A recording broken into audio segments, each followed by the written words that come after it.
Assalamualaikum warahmatullahi wabarakatuh. Waalaikumsalam Waalaikumsalam warahmatullahi wabarakatuh. Alhamdulillahirabbil alamin, kita dipertemukan pada malam hari ini dalam rangka membuat podcast ya. Di sini kita ada bintang tamu kita. Narasumber kita ya. Mau dipanggil Ustadz atau Bang nih? Panggil abang saja. Abang aja ya, biar agak akrab Saya ya. Jadi yang di sebelah kanan saya ini Bang Aulia. Aulia Mas Niko. Bang Aulia Temas Niko SP ya. SP. Sama-sama dari UISU kan ya, sama-sama dari pertanian juga. Tapi gue bicara tentang Islam ya, Masya Allah. dalam hal ini. Alhamdulillah, Allahumma sholli ala Muhammad wa ala ali Muhammad. Malam hari ini kita membahas tentang perubahan, ya Bang ya. Iya. Jadi kalau kita bicara perubahan Bang, kita kan sering mendengar ya Bang ya. Di dalam kalimat pembuka pidato atau ceramah itu sering disebutkan Nabi Muhammad itu membawa manusia dari zaman kegelapan ke zaman ilmu pengetahuan gitu ya. Bagaimana Bang yang dimaksud dengan zaman kegelapan itu ke zaman yang penuh dengan ilmu pengetahuan? Artinya kan apakah perubahan itu dalam bentuk fisik atau non fisik Bang? Gimana pandangan Bang? Ya, bismillahirrahmanirrahim. Assalamualaikum warahmatullahi wabarakatuh. Ya, jadi kalau kita bicara sebuah perubahan ya, maka sosok yang terbaik ya dalam memberikan toladan perubahan itu kan Rasulullah. Bagaimana Rasulullah bisa merubah taraf masyarakat dari yang dikatakan jahiliyah ya, kepada Islam ya, dari masyarakat yang secara pengetahuan yang tidak punya apa-apa menjadi pengetahuan yang baik. Namun kita dipahami di sini perubahan di bawah Rasulullah itu bukan hanya dalam tataran fisik ya, artinya sebagaimana hari ini banyak orang melihat perubahan itu ketika nampak fisiknya gitu. Ada gedung yang bertingkat ya, jalan yang beraspal gitu kan dan sebagainya. Namun yang dibawa Rasulullah itu adalah bagaimana merubah pemikiran masyarakat yang dahulunya pemikiran yang tidak mengenal Islam ya, menjadi mengenal Islam. Yang dulunya pemahaman masyarakat tentang sesuatu yang haram itu hal yang biasa saja, tapi ketika digunakan Islam dia mengetahui oh ternyata yang saya perlu adalah haram. Dan inilah yang memberikan perubahan yang luar biasa kepada bangsa-bangsa Arab. Kenapa? Karena dulu kita lihat kalau bangsa Arab itu suka yang namanya kebiasaan berjahiliyah ya, seperti mengkubur anak perempuan gitu kan, suka minum-minuman khamar, suka berjina dan sebagainya. Namun ketika dia masuk Islam, memahami Islam, maka perkara-perkara itu mereka tinggalkan. Sebagaimana kita lihat ketika para sahabat itu hijrah ke Habasyi gitu ya. Habasyi itu adalah wilayah yang memang diberikan kebebasan untuk beribadah. Nah ketika itu orang-orang Quraisy ya, itu datang ke Habasyi untuk mengambil kembali gitu kan, masyarakatnya hijrah ke sana. Nah ketika itu didatangkanlah salah satu sahabat ya, sahabat itu menjumpai dari Habasyi dan juga orang-orang Quraisy. Orang Quraisy mengatakan saya ingin mengembalikan penduduk kami gitu, saya membawa ke Mekah gitu. Namun ketika itu mereka bertahan di situ. Apa alasan mereka? Bagaimana mungkin ya, kami kembali kepada Mekah yang ketika dahulu kami diberikan kebebasan ya, untuk bermaksiat, gitu kan?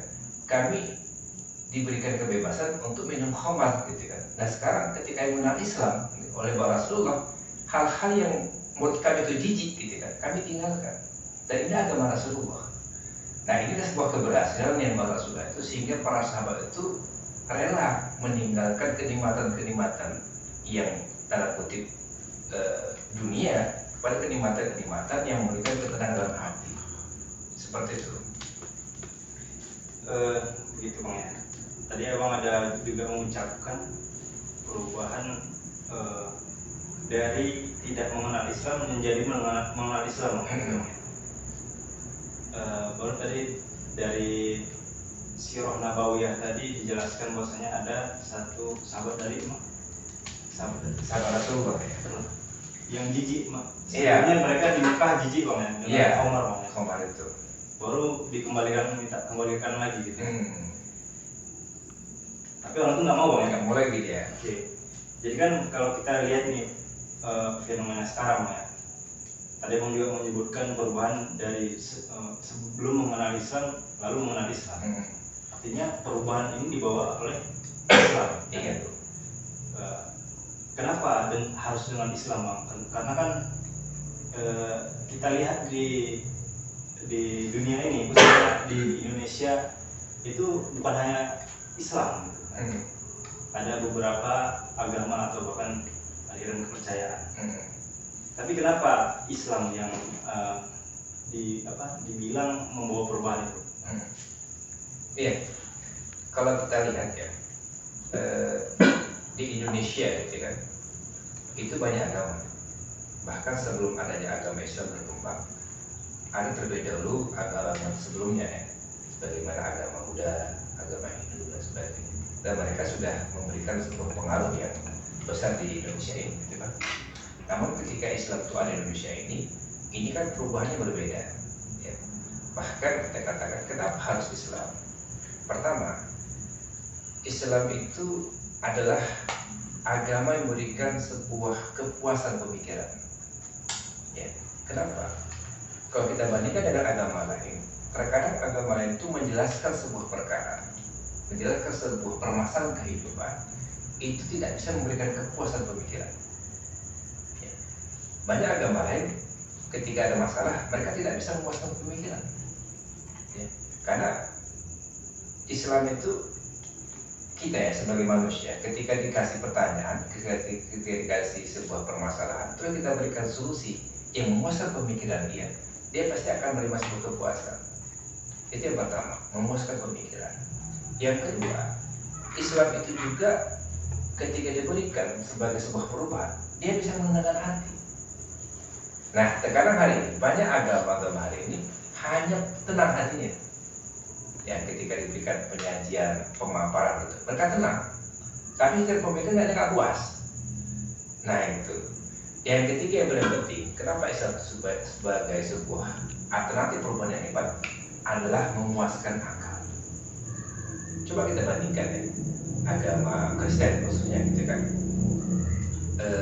Ketika mereka memberikan sebuah ketenangan, apa terjadi bagi mereka gitu? Ya. Tidak berperspektif lain ya. Ketika mereka ke gereja ya gitu kan, mereka kan diajarkan untuk nyanyi gitu ya. Kenapa nyanyi? Di sini kan dibawalah perasaannya, dibuat instingnya gitu kan, sehingga mereka ketenangan gitu kan. Tetapi secara pemikiran banyak tidak tenang gitu kan. Dan bahkan hari ini banyak pendeta-pendeta ya, yang sudah mengenal agama mereka itu masuk Islam. Kenapa? Karena dalam pandangan mereka yang bisa memuaskan pemikiran mereka akan permasalahan hari ini Islam. Itu satu bukti ya, kenapa Islam terbaik. Bahkan katakan Islam itu ya, walaupun hari ini dipahami oleh dalam bentuk pemahaman saja ya, dalam pemikiran saja, tidak diaplikasi dalam bentuk sebuah sistem gitu kan, tetapi masyarakat itu masih mengakui Islam ya. Nah, kalau beda dengan agama lain itu, ketika sebuah negara ya, dan itu masuk agama mereka gitu ya. Nah, ketika nanti masuk agama lain, itu agama bisa tinggal. Itu saya.